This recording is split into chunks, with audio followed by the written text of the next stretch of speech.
Also, I wanted to share something that I wrote today in my blog about 4th of July. 250th celebration Birth to Nation. As we celebrate 4th July this year, we mark the 250th celebration of our country, USA. Now, before we salute our founding fathers, we have to also acknowledge the different Native Americans who lived in this land. Wish we know more about their way of life, their culture, their language, their food, their medicine, their relationship with each other, their way of prayers. But let's start our story to 250 years what we know.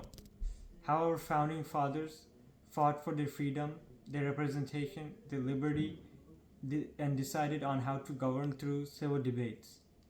We as Americans still gain from the fruit of their ideas and ideals. America is an experiment they believed in. There was no shared history or lineage or geography, but they all fiercely wanted to fight for their freedom. American Revolutionary War is around the same time as French Revolutionary War, but yet so different. Our President George Washington was a great military leader and statesman. After him, we had John Adams. Interestingly, John Adams and Thomas Jefferson both strongly patriotic but had a different vision of how America should be and disagreed to the core, yet they were great friends and both died on the same day, same year, July 4th, 1826. Adams believed in right for the strong federal government, whereas Jefferson believed in right for the states. Slavery. In 250th celebration, we have to acknowledge also our dark, painful past of slavery. It is our 16th President Lincoln who led and died tried to abolish it. Interestingly, around 700,000 to 750,000 Americans died in Civil War, more than any other wars. Lincoln issued the Emancipation Proclamation, but the 13th Amendment was ratified after his death in December 1865. Abolishing slavery. Interestingly, President Jefferson, who believed in liberty, had mixed race kids in his family that he failed to acknowledge but freed them later on. This shows even as someone who is revered like Jefferson, we are also human.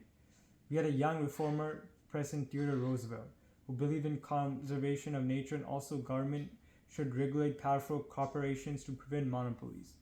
America has been tested through World War, Depression, again World War. President Franklin Roosevelt created Social Security and other such social policies to help the citizens. Then we went to Korean War, Vietnam War, Cold War. Then we came big 9/11 and Iraq and Afghanistan battle. Each president had their own visions, own challenges, how to move forward, and they bring their visions on that. At the 250th year, we are still debating about our 14th Amendment, about our foreign policies, but we have challenges with healthcare, gun rights, and our leaders have different visions and different ideas as they did 250 years back. Hopefully, the experiment that started 250 years back continues with all its positives and some challenges. The union preserves, and with all the differences we have, we still value and cherish our freedom, our rights, our opportunities.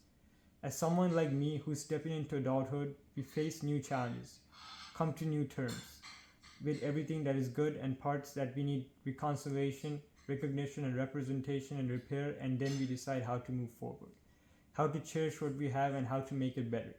Not any country or society is perfect, but we still have a strong foundation.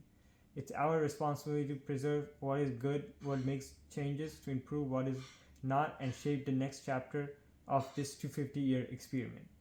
So this was what I wrote in my blog about what I think, and thank you.